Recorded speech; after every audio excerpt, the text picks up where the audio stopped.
కోడలి కుండలో బిర్యానీ. తులసి సురేష్ని పెళ్లి చేసుకున్న తర్వాత వాళ్ళ జీవితం చాలా చక్కగా సాగిపోతుంది. అలా అనుకుంటున్న సమయంలో అనుకోకుండా ఆ ఊరిలో కరువు వచ్చింది. వేసిన పంట పొలాలన్నీ నాశనం అయిపోయాయి. నీళ్లు లేక చాలా ఇబ్బంది పడుతున్నారు. దానికి తోడు తులసి కుటుంబం అప్పుల పాలవడంతో చాలా బాధపడుతూ ఉంటారు ఆ భార్యాభర్తలిద్దరూ. నేను అప్పుడే పెళ్లి చేసుకోకూడదని అనుకున్నాను. కానీ మా అమ్మా నాన్న వాళ్ళు చెప్పిన మాటలు విని చేసుకోవాల్సి వచ్చింది. ఇప్పుడు నేను చాలా ఇబ్బంది పడుతున్నాను. నేను ఇబ్బంది పడడంతో పాటు నువ్వు కూడా ఇబ్బంది పడుతున్నావు. అంటూ సురేష్ బాధపడుతూ ఉంటాడు.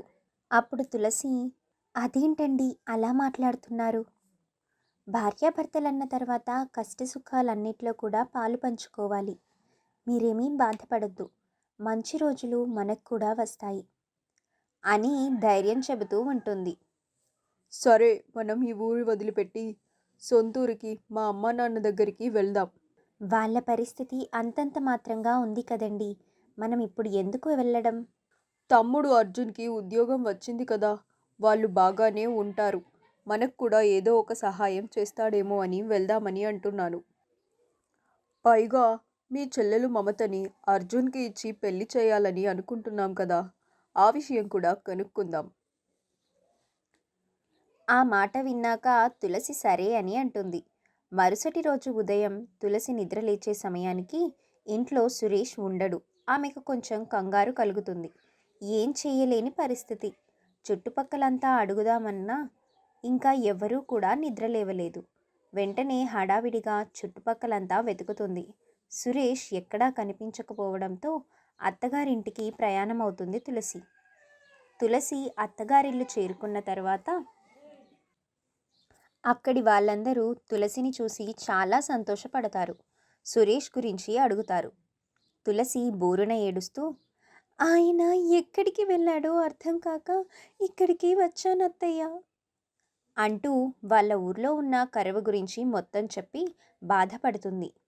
అప్పుడు గుండమ్మ, బాధపడకమ్మా, వస్తాడులే, ఎక్కడికి వెళ్తాడు అని నచ్చజెబుతుంది. 2-3 రోజులు గడిచిన తర్వాత కూడా సురేష్ రాకపోవడంతో చాలా చోట్ల వెతకడం మొదలు పెడతారు. ఎక్కడా కూడా సురేష్ జాడ తెలియదు. 3 రోజుల తర్వాత ఇంటికి ఒక పోస్ట్ వస్తుంది. అందులో ఇలా ఉత్తరం ఉంటుంది. అది సురేష్ రాసింది. తులసి ఉత్తరం చదవడం మొదలు పెడుతుంది. తులసి, నన్ను క్షమించు. ఈ కుటుంబ సమస్యలు నన్ను వేధిస్తున్నాయి. నేను ప్రశాంతంగా ఉండలేకపోతున్నాను. అందుకే కొన్ని రోజులు నేను దూరంగా వెళ్ళిపోవాలని చూస్తున్నాను. నువ్వు నీ కడుపులో పెరుగుతున్న మన బిడ్డ జాగ్రత్త. నేను మళ్ళీ తిరిగి వస్తాను. నా కోసం మీరు ఎవ్వరూ వెతక్కండి అని రాసి ఉంటుంది. దాన్ని చదివి తులసి ఏడుస్తుంది. తులసి తను గర్భవతి అన్న సంగతి కూడా ఎవ్వరికీ చెప్పదు. అలాగే ఆ ఉత్తరం ఎక్కడి నుంచి వచ్చిందో అని తెలుసుకునే ప్రయత్నం చేస్తుంది. కానీ అది కూడా లాభం లేదు. ఇక తాను చాలా బాధపడుతూ ఒకరోజు ఆమె గర్భవతి అని, ఉత్తరం వచ్చిన సంగతి అన్నీ చెబుతుంది. ఓరి భగవంతుడా! కోడలు గర్భవతి అని తెలిసి సంతోషపడాలో, కొడుకు ఎక్కడికి వెళ్ళాడో తెలియక బాధపడాలో అర్థం కావడం లేదు అంటూ గుండమ్మ చాలా బాధపడుతుంది. ఇంట్లో వాళ్ళందరూ కూడా దిగులుతోనే ఉంటారు. 2 రోజుల తర్వాత తులసి, అత్తయ్య, నేను మీకు భారం కావాలని అనుకోవడం లేదు. అందుకే ఎక్కడైనా సత్రంలో ఉంటాను. ఆ మాటలు విన్నవాళ్ళు తిట్టడం మొదలు పెడతారు. మేమేమన్నా చనిపోయామనుకున్నావా? నువ్వు వట్టి మనిషివి కూడా కాదు. ఇలాంటి పరిస్థితుల్లో నువ్వు ఎక్కడికి వెళ్ళకూడదు అని అంటారు. అందుకు ఆమె, అత్తయ్య, దయచేసి నన్ను వెళ్ళనివ్వండి. నేను నా కాళ్ళ మీద నిలబడాలి. మీ అబ్బాయికి బుద్ధి చెప్పాలి. ఏదో జరుగుతుందని భయపడి కుటుంబాన్ని పోషించలేమేమో అని వెళ్ళిపోయిన మీ అబ్బాయికి నేను ఒక నిదర్శనం కావాలి అంటూ అక్కడి నుంచి వెళ్ళిపోతుంది. వాళ్ళు ఎంత చెప్పినా అస్సలు వినదు. తను తన చెవి కమ్మలు తాకట్టు పెట్టి కొంత డబ్బులు తీసుకొని అక్కడే సత్రంలో ఉండాలి అని అనుకుంటుంది. కానీ అక్కడ సరైన సదుపాయాలు లేకపోవడంతో చిన్న అద్దె ఇల్లు కోసం వెతుకుతూ ఉంటే చిన్న ఇల్లు దొరుకుతుంది. నెలకు 500 రూపాయల అద్దె. ఇక అందులోనే తన కాపురం ఉండాలని అనుకుంటుంది. తాకట్టు పెట్టి తీసుకొచ్చిన డబ్బులతో ఒక తోపుడు బండిని తీసుకొని అలాగే తనకు కావలసిన సరుకులన్నీ ఇంటికి తెచ్చుకుంటుంది. ఆ మరుసటి రోజు ఆ తోపుడు బండి మీద వేడివేడి పులిహోర అమ్మడం, అది కూడా కుండలో పెట్టి అమ్మడం జరుగుతుంది. బండిని తోసుకుంటూ, రావాలమ్మా రావాలి, కుండలో పులిహోర చాలా బాగుంటుంది, రావాలమ్మా రావాలి, రావాలమ్మా రావాలి, కుండలో పులిహోర అంటూ కేకలు వేస్తుంది. అక్కడి వాళ్ళందరూ కూడా పేరే విచిత్రంగా ఉంది, రుచి ఎలా ఉంటుందో చూద్దామని దాన్ని కొనుక్కొని తినడం మొదలు పెడతారు. అది చాలా బాగుంది అని అందరూ చెప్పుకుంటారు. కానీ పెద్దగా కస్టమర్లేమీ రారు. కానీ తను మాత్రం ఆ వ్యాపారం ఆపకుండా రోజు పెడుతూనే ఉంటుంది. కొన్ని రోజుల తర్వాత అందరూ కూడా ఆ కుండ పులిహోరకి అలవాటు పడతారు. జనం రావడంతో ఆమె ఉదయం సాయంత్రం కూడా అదే తయారు చేసి అమ్మడం చేస్తుంది. మంచి లాభాలు కూడా వస్తూ ఉంటాయి. డబ్బులు జాగ్రత్తగా కూడబెడుతూ ఉంటుంది. తను 8 నెలలు కష్టపడి 5 లక్షలకి పైగా డబ్బుని దాచిపెడుతుంది. ఇక 9వ నెల ఉన్నప్పుడు అత్తమామ దగ్గరకు వెళ్తుంది. వాళ్ళకి డబ్బులిచ్చి, ఈ 8 నెలలు నేను కష్టపడిన డబ్బు. జనం నేను చేసే పులిహోరకి బాగా అలవాటు పడ్డారు. వ్యాపారం బాగా సాగుతుందత్తయ్య. ఈ నెల నేను అంతగా ఎక్కువసేపు నిలబడి కష్టపడలేను. మీరు నాకు సహాయం చేస్తారని వచ్చాను. అప్పుడు గుండమ్మ, నువ్వు ఇంట్లో ఉండి పులిహోర తయారు చెయ్యు, నేను దానిని అమ్ముతాను. మీ మావయ్య కూడా నాకు సహాయం చేస్తాడు అని చెప్పడంతో ఆమె చాలా సంతోషపడుతుంది. ఇక ఆ నెల మొత్తం అలా జరుగుతుంది. చూస్తుండగానే ఒక మగబిడ్డకు తను జన్మనిస్తుంది. బిడ్డను చూసుకొని వాళ్ళు ఎంతగానో సంతోషపడతారు. సురేష్ కూడా ఉంటే ఎంతో బాగుండు అని అనుకుంటారు. కొన్ని రోజులు గడిచిన తర్వాత కోడలు బిడ్డకు పాలు ఇచ్చి తన వ్యాపారానికి వెళ్ళిపోతుంది. బిడ్డను అత్తగారు గుండమ్మ చూసుకుంటూ ఉంటుంది. రోజులు గడుస్తూ ఉండగా మమతకి అర్జున్కి కూడా పెళ్లి జరుగుతుంది. వాళ్ళు చాలా సంతోషంగా ఉంటారు. ఇక 5 సంవత్సరాలు గడిచిపోయాయి. అర్జున్ మమతకి కూడా ఒక ఆడబిడ్డ పుడుతుంది. ఆమెకు 4 సంవత్సరాలు. రాధ అని పేరు పెట్టారు. తులసి బిడ్డకు 5 సంవత్సరాలు. అతని పేరు రాము. రాము చదువుకుంటూనే తల్లికి సహాయం చేస్తూ ఉంటాడు.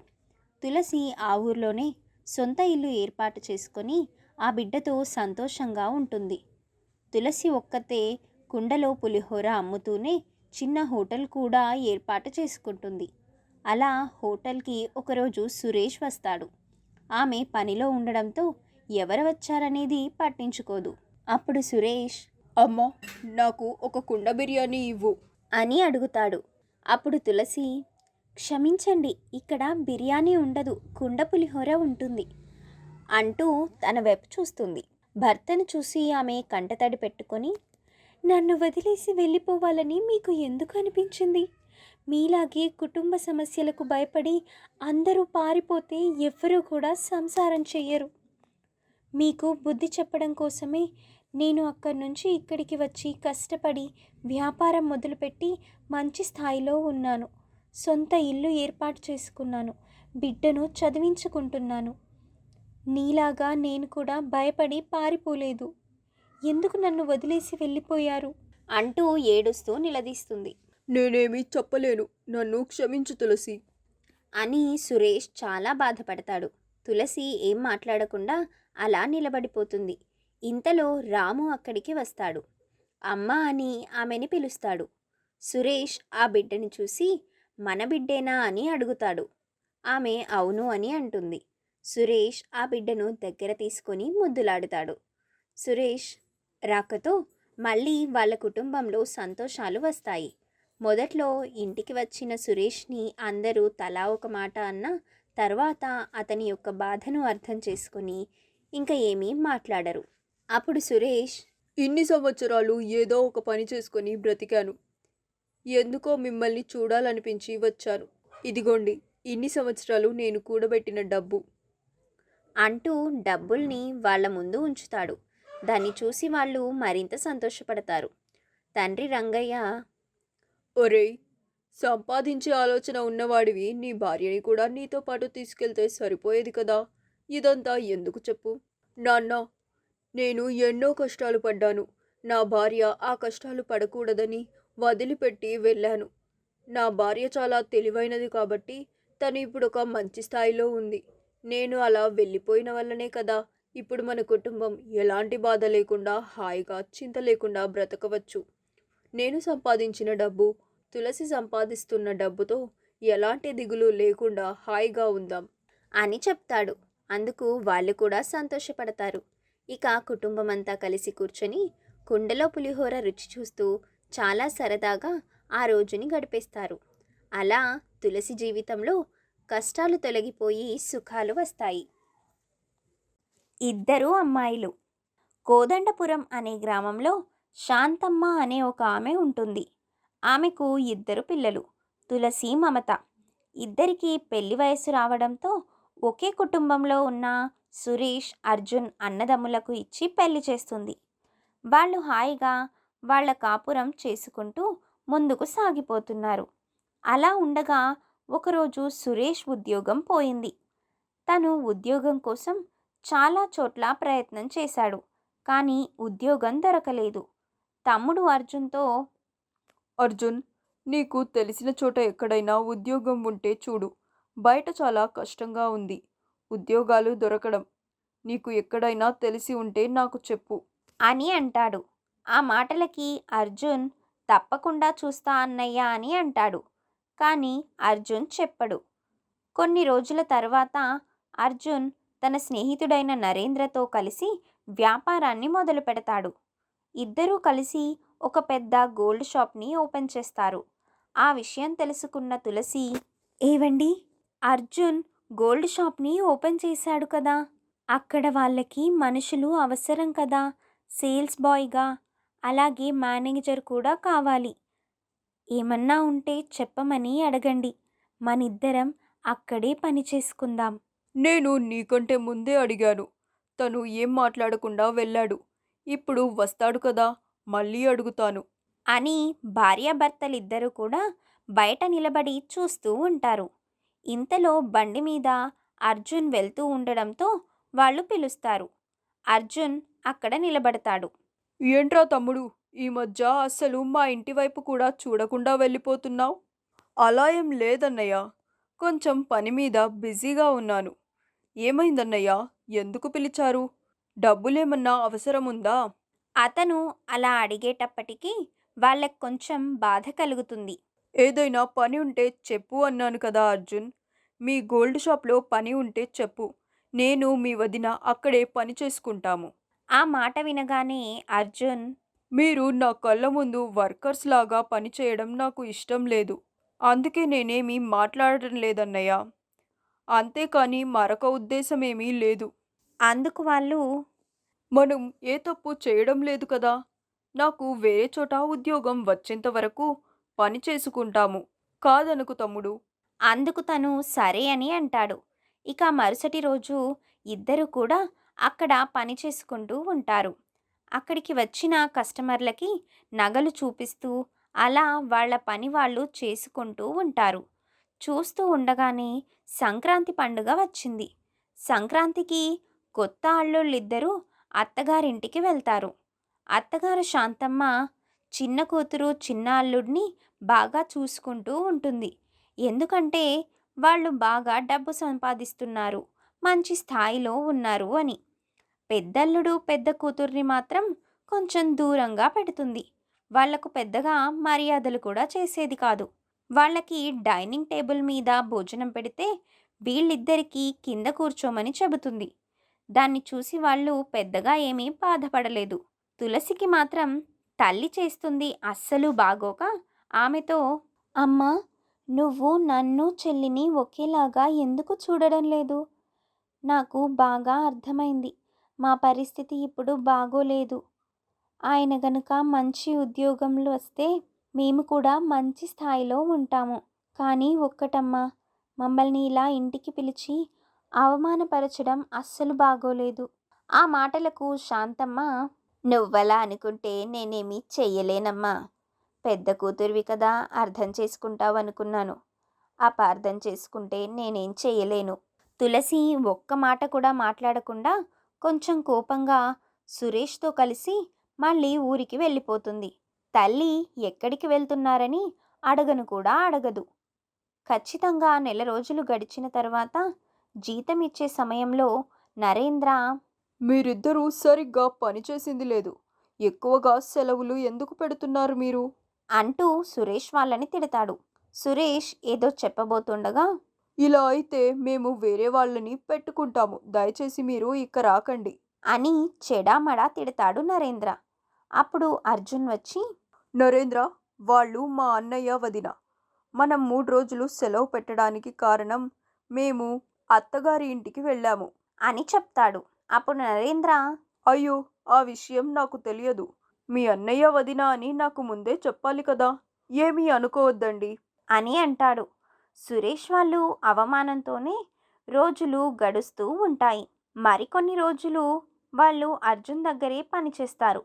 2 నెలల తర్వాత సురేష్కి సాఫ్ట్వేర్ ఉద్యోగం వస్తుంది. అది తెలుసుకొని భార్య తులసి చాలా సంతోషపడుతుంది. ఈ రోజుతో మన కష్టాలన్నీ తీరిపోయాయి అంటూ సంతోషపడుతుంది. ఇక రోజులు గడుస్తున్నాయి. సురేష్కి మంచి ఉద్యోగంతో పాటు జీతం కూడా పెరగడంతో ఎంతగానో సంతోషపడతాడు. ఒకరోజు భార్యాభర్తలిద్దరూ కూర్చొని, ఏవండి, మనం కూడా అర్జున్ వాళ్ళలాగా వ్యాపారం చేద్దాం అని అంటుంది. అందుకు అతను కూడా అదే అనుకుంటున్నాను అని చెప్తాడు. భార్య సలహాతో ఎలక్ట్రికల్ వస్తువులు ఉండే పెద్ద షాప్ని ఓపెన్ చేస్తారు. ఫ్యూజ్ దగ్గర నుంచి మొబైల్స్ దాకా అన్నీ ఉంటాయి.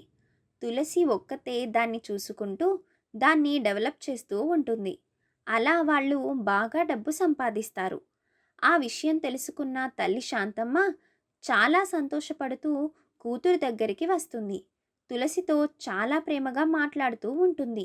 అప్పుడు తులసి, అమ్మా, ఈ రోజుల్లో డబ్బుంటేనే ప్రేమ కూడా ఉంటుందని నువ్వు మాకు బాగా నిరూపించావమ్మా. ఒక కూతుర్ని ఒకలాగా, ఒక కూతుర్ని ఒకలాగా చూడటం నేను ఎక్కడా చూడలేదు. డబ్బు ఉంటుంది, పోతుంది. కానీ ప్రేమ, ఆప్యాయతలు అనేవి అలాగే ఉంటాయి. నువ్వు చేసిన అవమానం నా కళ్ళ ముందే ఉంది.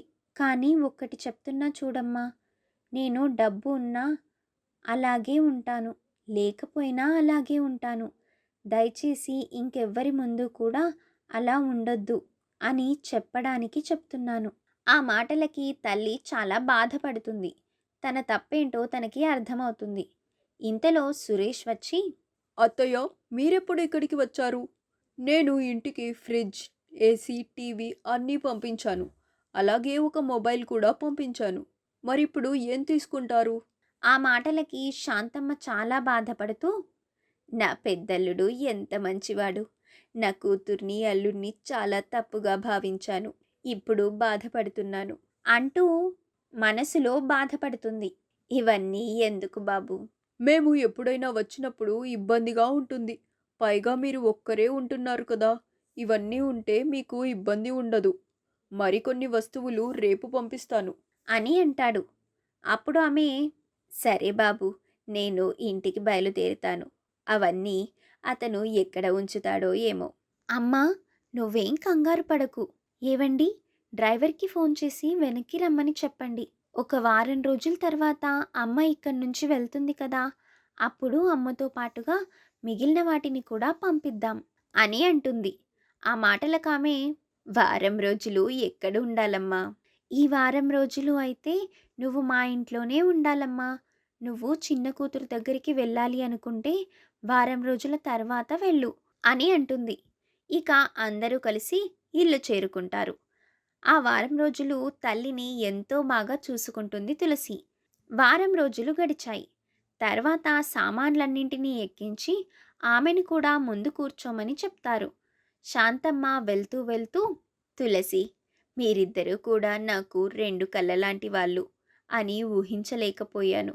నువ్వు మనసులో ఏమీ పెట్టుకోకుండా నన్ను ఎంతో బాగా చూసుకున్నావు. చాలా సంతోషం తల్లి అంటూ ఏడుస్తుంది. అమ్మా, జరిగిపోయిన దాని గురించి నేను ఎప్పుడో మర్చిపోయాను. నువ్వు కూడా మర్చిపో అని అంటుంది. తల్లి సంతోషంగా అక్కడి నుంచి వెళ్తుంది. ఇక అప్పటినుంచి శాంతమ్మ ఇద్దరు కూతుర్లని సమానంగా చూసుకుంటుంది. ఒకరు ఎక్కువ, ఒకరు తక్కువ అనే భావం ఎప్పుడూ సరైంది కాదు. డబ్బుని చూసి ప్రేమలు కలగకూడదు. అది మనసులో నుండి పుట్టాలి అనేది ఈ కథ సారాంశం. నీటిలో మాయాగ్రామం. అది ఒక అందమైన కుటుంబం. ఆ కుటుంబంలో తండ్రి రంగయ్య, ఇద్దరు కూతుర్లు నీలిమ, రితికాతో నివసిస్తూ ఉంటారు. అయితే ఆ ఊర్లో కొంచెం నీళ్లకు ఇబ్బందిగా ఉండడంతో రితిక తండ్రితో, నాన్న, నీళ్లు తీసుకురావడానికి అక్క నేను కలిసి చాలా దూరం వెళ్ళాల్సి వస్తుంది. మన ఇంట్లోనే ఒక బావి తవ్వించవచ్చు కదా నాన్న. నేను బోరింగ్ పంపుని తవ్విద్దాము అనుకుంటున్నాను. ఇంతలో ఆ మాటలు విని నీలిమ అక్కడికి వచ్చి, అది ఏమన్నా పాడైపోతే మళ్ళీ మళ్ళీ దానికి డబ్బులు పెట్టాల్సి వస్తుంది. అందుకే ఊట బావిని తవ్వించండి. అందుకు తండ్రి సరే అని అంటాడు. 2-3 రోజులు గడిచిన తర్వాత బావి పనులు మొదలు పెడదామనుకుంటారు. కానీ ఎవ్వరూ మనుషులు దొరకపోవడంతో అతను కొంచెం దిగులు పడతాడు. అప్పుడు కూతుర్లు తండ్రితో, నాన్న, మీరేమీ దాని గురించి ఎక్కువగా ఆలోచించకండి. మనమే బావిని సొంతంగా తవ్వుకుందాము. ఏమంటారు? ఆ మాటకి అతను మనమా అని అంటాడు. కూతుర్లు, అవును నాన్న, మనమే బావిని తవ్వేద్దాము అని గట్టిగా అనడంతో అందుకు అతను కూడా సరే అని అంటాడు. ఇక వాళ్ళే బావిని తవ్వడం మొదలు పెడతారు. అలా వాళ్ళు బావిని తవ్వడం పూర్తయిన తర్వాత అక్కడ వాళ్ళకి మంచినీళ్ళు పడతాయి. బావికి చుట్టుపక్కల గోడ కట్టేసి ఆ నీటిని ఉపయోగించుకోవడం మొదలు పెడతారు. అలా రోజులు గడుస్తున్నాయి. ఒకరోజు నీలిమ బావిలో నీళ్లు తోడుతూ ఉండగా బావిలో బకెట్ పడిపోతుంది. అక్క, బావిలో బకెట్ పడిపోయింది, త్వరగా రా అక్క అని పిలుస్తుంది. రితిక హడావిడిగా అక్కడికి వచ్చి, అయ్యయ్యో నీలిమ, ఎంత పని చేశావు? ఇప్పుడు ఇది ఎలా వస్తుంది? ఓరి దేవుడా! సర్లే, నేను బావిలో దిగుతాను, తాడు గట్టిగా పట్టుకో అంటూ తాడు సహాయంతో బావిలోకి దిగుతుంది. బావిలోకి దిగిన చాలాసేపు అవుతుంది. కానీ రితిక ఏం మాట్లాడకపోవడంతో నీలిమ పెద్దగా అరుస్తూ ఉంటుంది. అక్క, అక్క, అక్క అంటూ అరుస్తూ ఉంటుంది. అక్క, అక్క, ఏంటి పలకడం లేదు? అయ్యో, ఏమైంది? ఎందుకు పలకడం లేదు అంటూ కంగారు పడిపోయి పెద్దగా ఏడవడం మొదలు పెడుతుంది. అయ్యో, మా అక్క బావిలో పడిపోయింది, ఎవరైనా సహాయం చేయండి. అయ్యో, మా అక్క బావిలో పడిపోయింది, ఎవరైనా సహాయం చేయండి అంటూ ఏడుస్తూ తాడు పట్టుకొని పైకి లాగే ప్రయత్నం చేస్తూ ఆమె కూడా బావిలో పడిపోతుంది. అక్క చెల్లెలిద్దరూ కూడా బావిలోకి వెళ్ళిపోతారు. అక్కడ ఒక అందమైన గ్రామం ఉంటుంది. నీటిలో అందమైన గ్రామాన్ని చూసి అక్క చెల్లెలిద్దరూ కూడా ఆశ్చర్యపోతారు. నీటిలోనే దుకాణాలు ఉన్నాయి. ప్రజలు దుకాణంలో సరుకుల వల్ల కావలసిన వస్తువులు తీసుకువెళ్తూ ఉంటారు. అంతా అయోమయంగా ఉంటుంది వాళ్ళకి. అక్క, ఏంటి మనం చచ్చిపోయి ఇంకో ప్రపంచానికి వచ్చామా ఏంటి? పిచ్చి మొహందానా, మనం చనిపోలేదు. ఈ బావిలో ఒక గ్రామం ఉంది. ఏదో చాలా విచిత్రంగా ఉంది. చూడు ఎలా ఉందో అంటూ వాళ్ళు అద్భుతమైన నీటిలో ఉన్న గ్రామాన్ని చూడడం మొదలు పెడతారు. అటు ఇటు తిరుగుతూ అన్నింటినీ చూస్తారు. అంతా ఒక గ్రామంలో ఎలా అయితే మనుషులు ఉంటారో, చెట్లుంటాయో అంతా అచ్చం అలాగే ఉంటుంది. కానీ అంతా నీళ్లు ఉంటాయి. వాళ్ళకి ఎలాంటి ఇబ్బంది లేకుండా గాలి పీల్చుకోగలుగుతున్నారు. అసలిది ఎలా సాధ్యమక్క? నీటిలో జనాలు ఉన్నారు, అది కూడా స్వచ్ఛంగా గాలి పీల్చుకుంటున్నారు. అదిగో అక్కడ ఒక ఆమె కూరగాయలు అమ్ముతుంది. సరదాగా ఊరికే వెళ్ళి ఆమెను అడుగుదాము. ఆమె పేరు పద్మ. రావాలమ్మా రావాలి, తాజా తాజా కూరగాయలు తీసుకొని వెళ్ళండి, రావాలమ్మా రావాలి అంటూ పెద్ద పెద్దగా పిలుస్తుంది. వీళ్ళిద్దరూ కూడా అక్కడికి వెళ్తారు. రండమ్మా, ఏం కావాలి మీకు అని అడిగితే వాళ్ళు కొంచెం భయపడుతూ, మేము ఇక్కడ ఉండేవాళ్ళం కాదు, మేము భూమి మీద ఉండేవాళ్ళం, బావిలోకి వచ్చేసాము అంటూ జరిగిన విషయమంతా చెప్తుంది. ఆ మాట వినగానే పద్మ, అవునా, మీరు చెప్తున్న దాని గురించి నాకస్సలేమీ తెలీదు. ఇది నీటిలో ఉన్న గ్రామం. ఇక్కడ ఎవరికి ఏం కావాలన్నా ఉచితంగా అందుతాయి. నేను ఇలా కూరగాయలు అమ్ముతున్నాను కదా, ఇవన్నీ మేము స్వయంగా పండించడమే. ఇక్కడ ఉన్న వాళ్ళందరూ కూడా స్వయంగా పండించినవే. ఇవన్నీ ఎవరికి ఏం కావాలో వాళ్ళు తీసుకొని వెళ్తూ ఉంటారు. వాళ్ళు చాలా ఆశ్చర్యపోతూ, ఎన్ని సంవత్సరాల నుంచి ఈ గ్రామం ఉంది? ఆమె నాకు ఊహ తెలిసిన దగ్గర నుంచి నేను ఇక్కడే ఉన్నాను అని అనడంతో వాళ్ళు చాలా ఆశ్చర్యపోతారు. ఇక వాళ్లకు కావలసిన వస్తువులన్నీ తీసుకుంటారు. తీసుకున్న తర్వాత ఇక పైకి ఎలా వెళ్ళాలి అనుకుంటున్న సమయంలో వాళ్లకు మెట్లు కనబడతాయి. అక్కా చెల్లెళ్ళిద్దరూ కూడా ఆ మెట్లు ఎక్కి పైకి వచ్చేస్తారు. అలా వాళ్ళు మెట్లెక్కి పైకి వచ్చిన తర్వాత అక్కడ ఉన్న బావి మాయమైపోతుంది. అవన్నీ చూసి వాళ్ళు చాలా కంగారు పడిపోతారు. చాలా సమయం తర్వాత తండ్రి అక్కడికి వస్తాడు. ఇంట్లో చాలా రకాల వస్తువులు చూసి, మీరు డబ్బులు ఊరికే ఎందుకు ఖర్చు పెడుతున్నారు? తిట్టకండి నాన్న అంటూ జరిగిన విషయమంతా చెప్తారు. ఆ మాట వినగానే అతను కంగారు పడిపోయి బావి దగ్గరికి వచ్చి చూస్తాడు. అక్కడ నిజంగానే బావి ఉండదు. చాలా ఆశ్చర్యపోతాడు. ఇదేంట్రా దేవుడా, చాలా వింతగా ఉంది అని అనుకుంటూ ఉండగా రితిక, నీలిమ వాళ్ళు వచ్చి, నాన్న, ఇంకొక గొప్ప విషయం చెప్పమంటావా? మనం తీసుకువచ్చిన ఏ వస్తువులు కూడా తరిగిపోవడం లేదు. మనం తిన్నా మళ్ళీ అదే స్థానంలో మళ్ళీ వస్తున్నాయి, అక్షయ పాత్రలాగా. తండ్రికి అయోమయంగా అనిపిస్తుంది. తండ్రి, ఈ విషయం మీరు ఎవరికీ చెప్పొద్దు అని. ఈ విషయం మీరు ఎవ్వరికీ చెప్పొద్దు. ఎవ్వరూ నమ్మకపోగా మనల్ని పిచ్చి వాళ్ళలాగా ఊరి నుంచి బయటకు పంపించేస్తారు. ఇప్పుడు మన దగ్గర ఉన్న వస్తువులు ఎటు ఉన్న స్థానంలో నుంచి కదిపితే మళ్ళీ పుట్టుకొస్తున్నాయి కాబట్టి వీటిని మనం అమ్ముకుంటే వ్యాపారంలాగా ముందుకు సాగిపోవచ్చు. అందుకు వాళ్ళు, మంచి ఆలోచన నాన్న అని అంటారు. ఇక వాళ్ళు అక్కడే ఉన్న వస్తువులన్నింటినీ బయటకు తీసుకొచ్చి ఇంటి ముందే వ్యాపారం పెట్టేస్తారు. రావాలమ్మా రావాలి, తాజా తాజా కూరగాయలు, రకరకాల వస్తువులు, అన్నీ తక్కువ ధరకే అంటూ పిలుస్తూ ఉంటారు. అక్కడికి జనం వచ్చి తక్కువ ధర కాబట్టి తీసుకొని వెళ్తూ ఉంటారు. అలా వాళ్ళు కూడా వ్యాపారం చేసుకుంటూ ఉంటారు. వాళ్ళ వ్యాపారం కూడా అభివృద్ధి అయిపోతుంది. వ్యాపారం చేస్తూ చాలా డబ్బు సంపాదిస్తారు. అంత డబ్బు సంపాదించినా కూడా ఆ బావి యొక్క రహస్యం మాత్రం ఏంటి అనేది ఎవరికీ అర్థం కాదు. ఇక దాని గురించి మర్చిపోయి వాళ్ళ వ్యాపారాలు చేసుకుంటూ సంతోషంగా ముందుకు సాగుతారు. మరణం యొక్క స్వరం. అది ఒక చిన్న గ్రామం. ఆ గ్రామం పేరు జాలిదా గ్రామం. ప్రజలు రాత్రి 9 దాటిన తర్వాత ఎవ్వరూ బయట తిరగరు. ఎందుకంటే ఆ గ్రామంలో 9 తర్వాత ఒక బంగ్లా నుంచి పెద్ద పెద్ద శబ్దాలు వినబడుతూ ఉంటాయి.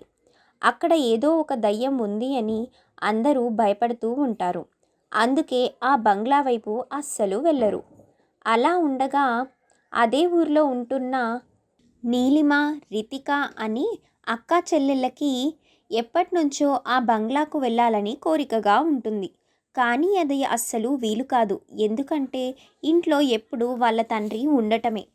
ఒకరోజు తండ్రి, చూడండి అమ్మాయిలు, నేను చాలా ముఖ్యమైన పని మీద పట్నం వెళ్ళాల్సి వస్తుంది. 2 రోజుల వరకు నేను తిరిగి రాను. మీరు జాగ్రత్తగా ఉండండి. ఏదైనా అవసరమైతే బామ్మ దగ్గరికి వెళ్ళండి.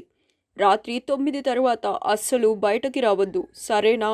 అందుకు వాళ్ళు, సరే నాన్న, మీరు జాగ్రత్తగా వెళ్ళిరండి, మేము జాగ్రత్తగానే ఉంటాము అని చెప్తారు.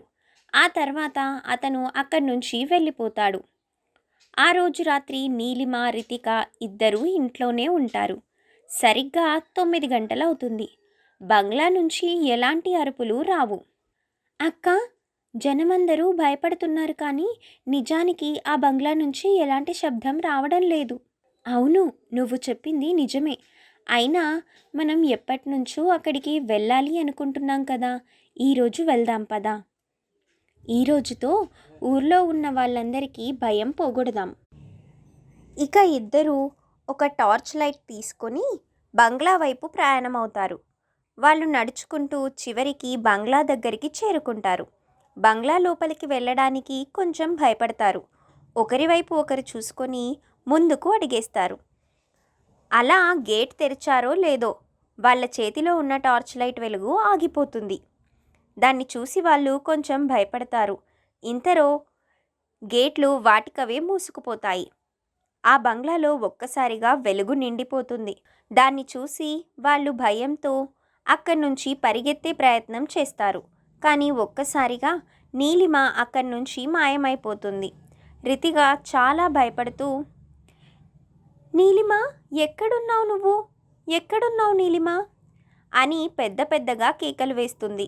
లోపల ఉన్న నీలిమ పెద్దగా ఏడుస్తూ, అక్క నన్ను కాపాడు, అక్క నన్ను కాపాడక్క అంటూ పెద్ద పెద్దగా ఏడుస్తూ ఉంటుంది. రితిక చాలా భయపడుతూ బంగ్లా లోపలికి పరిగెడుతుంది. పెద్ద పెద్ద గదులు, బంగ్లా మొత్తం బూజు పట్టిపోయి గుడ్లగూబ అరుపులు, గబ్బిలాల రెక్కల శబ్దాలు వస్తూ ఉంటాయి. వాటిని విని తను చాలా కంగారు పడుతూ ఉంటుంది. ఎలా అయినా అక్కడి నుంచి తన చెల్లిని కాపాడుకొని తీసుకువెళ్ళాలని ప్రయత్నం చేస్తుంది. ఇంతలో ఒక స్తంభం నుంచి చిక్కని నీలిరంగు ఆకారంలో నీళ్లు వస్తూ ఉంటాయి. దాన్ని చూసిన రితిక కంగారు పడుతూ, ఇది ఎక్కడి నుంచి వచ్చింది అని దానిని పట్టుకుంటుంది. ఇంతలో ఒక్కసారిగా అక్కడ పెద్దగా నవ్వుతూ స్తంభం వెనుక నుంచి దయ్యం వస్తుంది. ఆ దయ్యాన్ని చూసి రితిక చాలా భయపడుతుంది. ఆ దయ్యం ఒక స్త్రీ అని రితికకి అర్థమవుతుంది. ఎవరు నువ్వు? నా చెల్లిని ఎక్కడుంచావు? నేనే మీ చెల్లెల్ని. కనపడటం లేదా రితిక? నిన్ను కూడా ఆ దయ్యం ఆహ్వానిస్తుంది. రా, అక్కడ ఉన్న బావిలో దూకు. రా రితిక, రా అంటూ పెద్ద పెద్దగా పిలుస్తూ ఉంటుంది. రితిక చాలా భయపడుతూ అక్కడి నుంచి పరిగెడుతుంది. ఇంతలో అక్కడంతా చీకటిగా మారిపోతుంది. రితిక ఒక మూలన కూర్చొని ఏడుస్తూ, ఓరి భగవంతుడా, మేము అనవసరంగా ఇక్కడికి వచ్చి ఇరుక్కుపోయాము, మమ్మల్ని కాపాడు అంటూ పెద్ద పెద్దగా ఏడుస్తూ ఉంటుంది. ఇంతలో తన చేతికి ఒక పుస్తకం తగులుతుంది. ఇక అక్కడ మొత్తం మళ్ళీ వెలుగు ప్రత్యక్షమవుతుంది. రితిక తన చేతికి ఆ పుస్తకాన్ని తీసుకోగానే తన చెల్లెలు అక్కడికి వచ్చేస్తుంది. ఎదురుగా ఉన్న దయ్యం, మర్యాదగా పుస్తకాన్ని వదిలిపెట్టండి. దాన్ని తెరిచి చదవకండి. నేను మిమ్మల్ని ఏమీ చెయ్యను. నేను మిమ్మల్ని బయటకు పంపించేస్తాను. మర్యాదగా ఆ పుస్తకాన్ని అక్కడే వదిలిపెట్టండి. అప్పుడు రితిక, నీలిమ, నువ్వు భయపడకు. ఈ పుస్తకంలో ఉన్న రహస్యమేంటో తెలుసుకుంటే ఈ దయ్యం ఆట కట్టించవచ్చు. అప్పుడు ఆ దయ్యం వాళ్ళని అడ్డుకునే ప్రయత్నం చేస్తూ, వద్దు, చదవకండి అంటూ వారిని పట్టుకోబోతుండగా వాళ్ళ చుట్టూ ఒక పెద్ద మంటలతో కూడిన ముళ్ళ కంచె వస్తుంది. ఆ దయ్యం, వద్దు, ఆ పుస్తకం చదవద్దు అంటూ పెద్దగా కేకలు వేస్తూనే ఉంటుంది. ఇంతలో రితిక పుస్తకం చదవడం మొదలు పెడుతుంది. అందులో ఇక్కడ ఏదో ఉంది అని తెలుసుకోవడానికి వచ్చిన వాళ్ళు చేయాల్సిన పని ఈ పుస్తకంలోనే ఉంది. ఇక్కడ ఉన్న ఈ దయ్యం ఎంతో కాలంగా పగతో రగిలిపోతుంది. తనకు కావాల్సింది అందమైన స్త్రీ శరీరం. ఆ స్త్రీ శరీరంలో ప్రవేశించి తను యవ్వన కాలంతో ఉండాలి అనేది ఆమె కోరిక. తన పునర్జన్మ పొందాలని ఆశ. తన ప్రయత్నం విఫలం కావడంతో తను ప్రేతాత్మగా మారి తిరుగుతుంది. ఎవరైనా ఇక్కడికి వస్తే వాళ్ళని వదిలిపెట్టదు. ఈ పుస్తకం మీరు చదువుతున్నారు అంటే మీరు ఆపదలో ఉన్నారని అర్థం.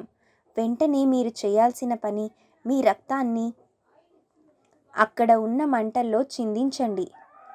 అది అక్కడి నుంచి పారిపోతుంది. ఇంకా ఎప్పటికీ తిరిగిరాని లోకాలకి వెళ్ళిపోతుంది. ఇది కేవలం 12 నుంచి 3 గంటల లోపే చేయాలి, లేదంటే మీ ప్రాణాలకే ప్రమాదం. అదంతా చదివిన రితిక ఇప్పుడు టైం ఎంత అవుతుంది నీలిమ? నీలిమ తన వాచ్ చూస్తూ కేవలం 3 గంటలకు 5 నిమిషాలు మాత్రమే ఉంది. రితిక వెంటనే తన తలని గోడకి కొట్టుకుంటుంది. అక్క ఏం చేస్తున్నావు? దయచేసి అలా చెయ్యొద్దు అంటూ నీలిమ ఏడుస్తూ ఉంటుంది. ఆ దయ్యం పెద్దగా అరుస్తూ మర్యాదగా ఆపండి, మర్యాదగా ఆపండి అంటూ కేకలు వేస్తుంది. ఇంతలో రితికకి రక్తం రావడంతో ఆ రక్తాన్ని తన చేతిలోకి తీసుకొని అక్కడ ఉన్న మంటలపై విసిరేస్తుంది. రక్తపు చుక్కలు మంటల్లో పడిన వెంటనే ఆ దయ్యం పెద్ద పెద్దగా అరుస్తూ కాలిపోతుంది. వద్దు, నన్నేం చేయొద్దు, వద్దు అంటూ పెద్దగా అరుస్తూ తన శరీరమంతా గబ్బిలాల గూడులాగా మారిపోయి అక్కడి నుంచి గబ్బిలాలు ఎగిరిపోతాయి. ఇల్లు మొత్తం ఒక్కసారిగా మారిపోతుంది. అంతా కొత్త భవనంగా మారిపోతుంది. దాన్ని చూసిన అక్కా చెల్లెళ్ళు ఇద్దరూ సంతోషపడుతూ మనం సాధించాము అంటూ పెద్దగా కేకలు వేస్తారు. మరుసటి రోజు ఉదయం ఊర్లో ప్రజలందరికీ ఆ విషయం తెలుస్తుంది. ప్రజలందరూ వాళ్ళిద్దరికీ జేజేలు పలుకుతారు. ఇక రాత్రి సమయం ఎవ్వరికీ కూడా ఊర్లో భయం ఉండదు. ప్రజలందరూ హాయిగా ప్రశాంతంగా జీవిస్తారు. 2 రోజుల తర్వాత తండ్రి తిరిగి వచ్చి విషయం తెలుసుకుంటాడు. వాళ్ళ ధైర్యానికి మెచ్చుకుంటాడు. కానీ ప్రమాదం మాత్రం ఎప్పుడూ కొని తెచ్చుకోవద్దని సలహా కూడా ఇస్తాడు. ఇక వాళ్ళు ముగ్గురు కూడా ఆ బంగ్లాలో నివాసం మొదలు పెడతారు. ఆ బంగ్లాకు వచ్చిన తర్వాత వాళ్ళ జీవితం పూర్తిగా మారిపోతుంది. వాళ్ళకి కావాల్సిన డబ్బులు అందుతాయి. వాళ్ళు ధనవంతులుగా మారి సంతోషంగా జీవిస్తారు.